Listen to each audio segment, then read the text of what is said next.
Welcome to this explainer. Today we're doing something a little different. We're going to weave together the incredible, purely factual history of a massive snack empire alongside a strikingly similar moral fable, all to uncover what truly drives lasting success. You see, we're looking at two distinct stories today that share the exact same DNA. One is the real-life journey of the Virani family, who built the Balaji Wafers empire literally from absolute scratch. The other is a classic tale of two brothers, Atul and Manav, whose diverging paths reveal the exact traps and triumphs you see in the business world. So let's break down the true anatomy of success. So, what is your excuse for not starting today? Seriously, I want you to keep that question tucked right in the back of your mind as we go through this incredible journey. Is it a lack of funds, a lack of business insights, or maybe you feel like you just don't have the right connections or the perfect degree? We constantly build up these mental barriers, right? Telling ourselves that we need absolutely perfect conditions to launch our dreams. Well, the stories we're unpacking today are going to completely shatter those illusions. Now, take a look at this number. 60 billion rupees. That represents the massive annual revenue of Balaji Wafers today. I mean, they are a dominating force in the Indian FMCG market, standing toe-to-toe with global giants like PepsiCo and Lay's. And when you see a number this massive, it's incredibly easy to just assume that the founders had a huge head start. You naturally imagine deep pockets, pristine factories from day one, maybe a board of highly educated directors. But actually, scratch that. That assumption couldn't be further from the truth. This giant empire started with a microscopic sum of just 10,000 rupees. In the early 1970s, the Virani family was living in a small village in Gujarat. They were poor farmers. They didn't even own a bicycle. And then, a severe drought hits. Their crops completely dry up, and they're forced to sell their barren land. The father gives his sons a mere 20,000 rupees to split, tells them there's nothing left for them in the village, and basically sends them to the city just to survive.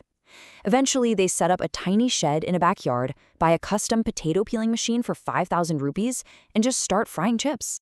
All right, let's dive into section 1, 0 to a billion. So, when the Virani brothers first arrive in the city of Rajkot, they actually fail. They get duped in a farm equipment business and lose their money. And the biggest hurdle? Chandubai Virani had only studied up to the 10th grade. I mean, who is going to hire a 10th grade dropout? But this highlights a really fascinating contrast between the hustler mindset and the corporate mindset. Chandubai believed highly educated people often make poor businessmen simply because they overthink.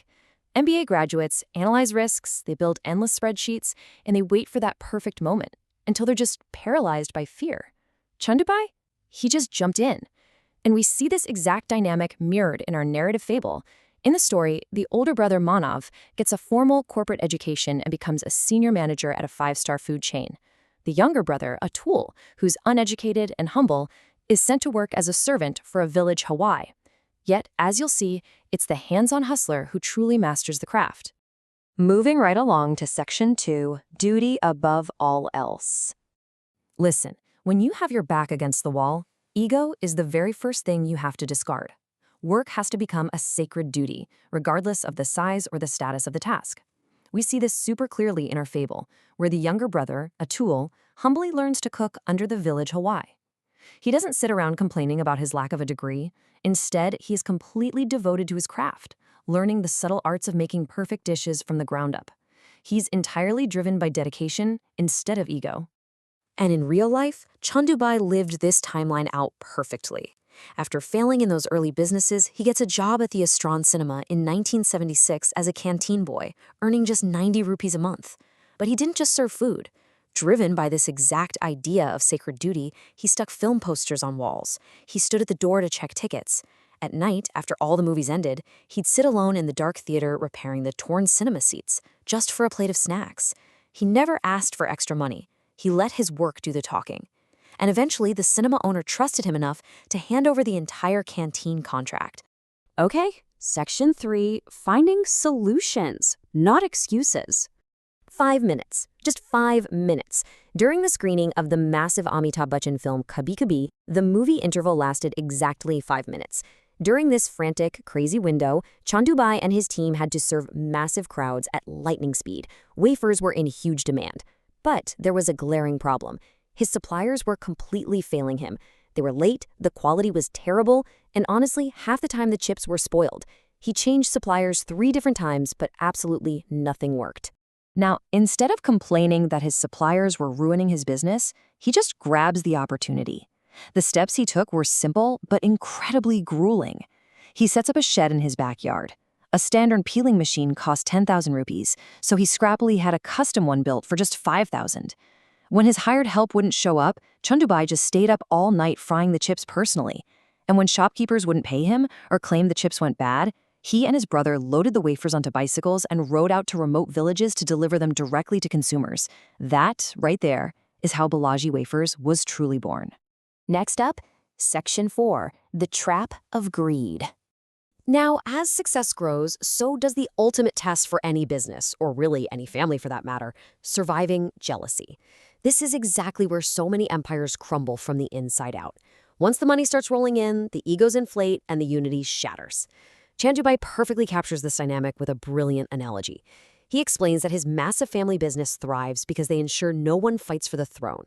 He references the Mahabharata, where the desire for individual power led to utter destruction. In stark contrast, he models his business on the Ramayana, where brothers Ram and Bharat constantly deferred to one another out of pure love and compassion. Even today, the Varani family eats lunch together at one massive dining table. They focus entirely on everyone's strengths rather than fighting for individual glory. But let's flip back to our fable for a second to see the incredibly toxic alternative to this. Remember Manav, the highly educated older brother working as a corporate manager? Well, his VIP boss comes over for dinner. Atul, the uneducated younger brother, ends up cooking an absolutely spectacular dal bati churma with this cool Italian twist. The boss is blown away and immediately offers Atul a job as head chef. Manav's reaction? Pure greed and jealousy. He literally cannot stand his uneducated brother succeeding. So, he secretly orders another chef to ruin Atul's dish with extra salt and spices to sabotage his own brother's job prospect. Thankfully, compassion wins out. Their mother overhears Manav's sabotage and warns the boss. The boss is furious and immediately fires Manav. But Atul, showing just incredible grace, steps in and begs the boss to spare his brother's job.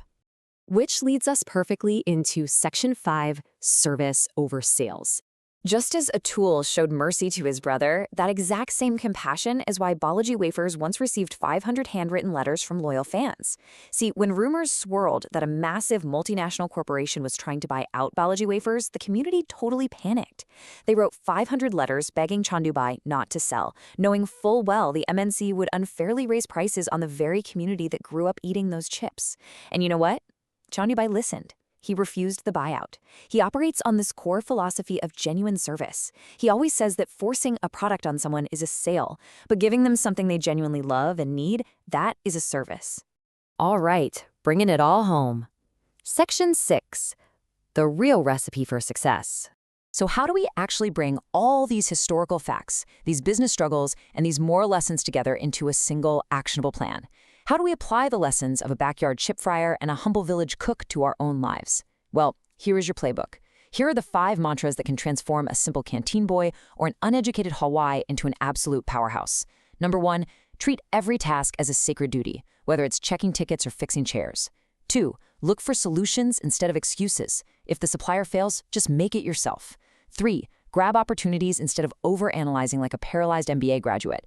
4, stay devoted and cooperative with your team, choosing compassion over greed every time. And finally, prioritize genuine service over forced sales. Connect with your community, and trust me, the profits will naturally follow. To wrap up this explainer, I'm leaving you with this final thought.